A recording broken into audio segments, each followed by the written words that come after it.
Interessante também, Fedato, a gente abordar um pouco sobre o trabalho de força. Como que acontece o trabalho de força no futebol? Há sempre algumas pessoas que discutem que atletas devem apenas executar treinamentos de força no campo, outros defendem que não, que é importante sim, treinos com máquinas. A força para mim, é imprescindível. É um dos pontos mais importantes que a gente tem para trabalhar. Não é o mais fácil de trabalhar, mas é um dos mais importantes. Qualquer movimento que nós vamos fazendo dentro de uma partida vai te exigir força. Para você chutar, para você acelerar, para você atingir velocidades máximas, para você ter um volume grande de sprints acima de 25 km por hora. Isso tudo aí, você precisa gerar muita força para conseguir fazer, né? O jogo vai te exigir isso. O atleta ele vai fazer, ele vai cumprir o que o jogo exige. Agora, quanto melhor preparado, principalmente em relação à força, o preço que ele vai pagar para conseguir fazer o que o jogo exige, né, cumprir o que o jogo exige, vai ser mais baixo. Então, ele vai pagar um pouco mais barato. E a força, ela está em tudo que em qualquer movimento que a gente vai fazer. Então, o trabalho no dia a dia de força, pensando numa semana de domingo a domingo, é um. Pensando em domingo, quarta e domingo é outra. A gente que joga, tem mês que a gente passa 1 mês, 2 meses jogando 2 vezes por semana, né? Se a gente não construir estratégias para trabalhar força nesse período, nós vamos ter perda de força, mesmo jogando, né? Até porque a gente não consegue manter níveis tão altos de força para que a gente consiga ficar 1, 2 meses sem trabalhar e a força não cair, né? A gente consegue níveis altos de força, e quando eu falo força, não é só a força de levantar um peso num aparelho de musculação.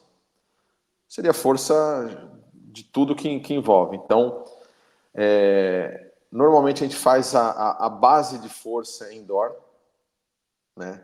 A base de força, que seria movimentos não tão específicos para o jogo. Só que hoje em dia já tem muito mais especificidade do que era antes.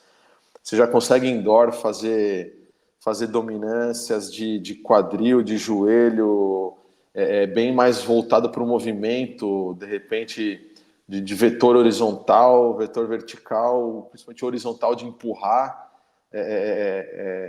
Detalhes que às vezes antes eram mais gerais, né, da musculação no futebol, que hoje já são bem mais voltados para o que nós vamos encontrar lá.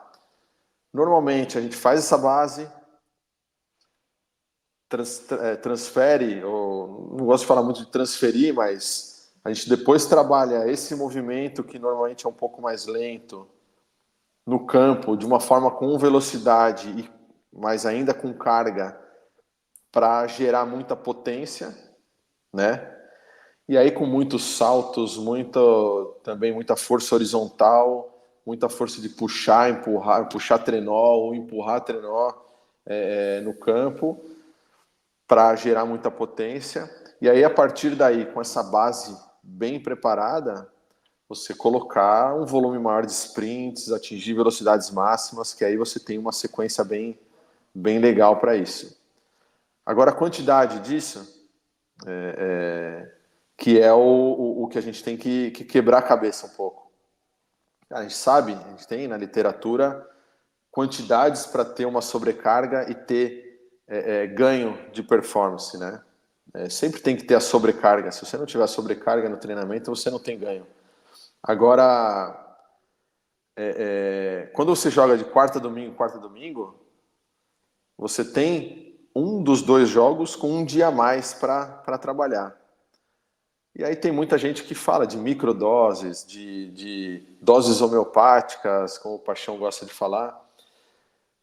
É importante, é muito importante essas microdoses, porque você vai ter um dia a mais para recuperar. Nesse um dia, ou durante a recuperação do atleta, ou no dia seguinte do jogo, depende da metodologia e do que você acredita.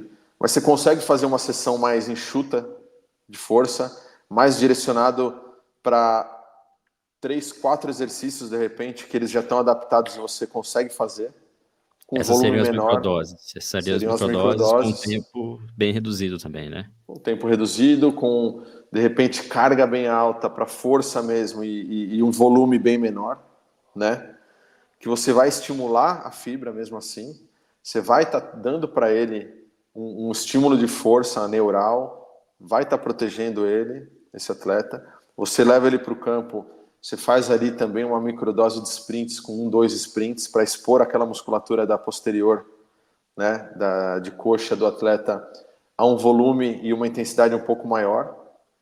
E aí, só com isso, você já consegue atingir algumas valências, alguns pontos ali importantes para proteger esse atleta e ter uma manutenção, pelo menos, do que a gente conseguiu ali. Então, assim, dá para fazer.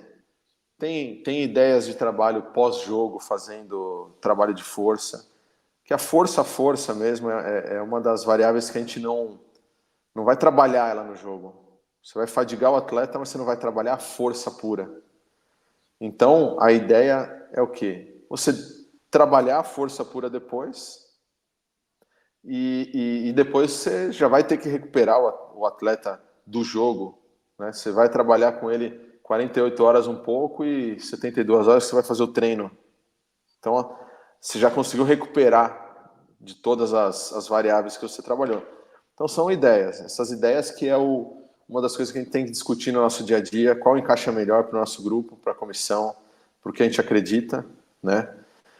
E como eu falei, a força aqui, nós temos um preparador físico que é para força, né? Ele é especialista em trabalhos de academia indoor. Fora esses trabalhos, a gente tem os trabalhos prescritos para membros superiores, que mais de 90% do grupo faz, com uma frequência de 3, 4 vezes na semana, pós-treino ou pré-treino, né? As ativações pré-treino e preventivos de lesão são feitos também aqui dentro. Tem muita gente que trabalha uma musculação, entre aspas, só com uma carga bem baixa, que ele serve mais para ativar, mais como preventivos ali, para ativar essa musculatura, para proteger ele durante o treino ali um pouco melhor, né? Que às vezes o aquecimento que você vai fazer para a sessão não consegue atingir tanto o que você consegue atingir às vezes com uma carga com peso, né? Então são formas e ideias que a gente tem que ajustar. O pré-treino é uma boa hora para você, que você não vai colocar às vezes muita carga ali, e é uma boa hora para você corrigir movimento, para você fazer um trabalho mais funcional, um trabalho que tenha movimento com carga, né? Aí você consegue colocar movimentos mais específicos, né? A gente tem uma pista aqui na nossa academia, uma pista de grama, com um trenó para ele empurrar, para fazer uma transferência, de repente, de um trabalho de força mais lento para um trabalho de força mais de potência, né? Então, assim, são diversas formas e ideias que a gente tem para trabalhar a força e é muito importante. A importância, para mim, é muito grande desses trabalhos de força para dar essa base e dar essa proteção para o atleta.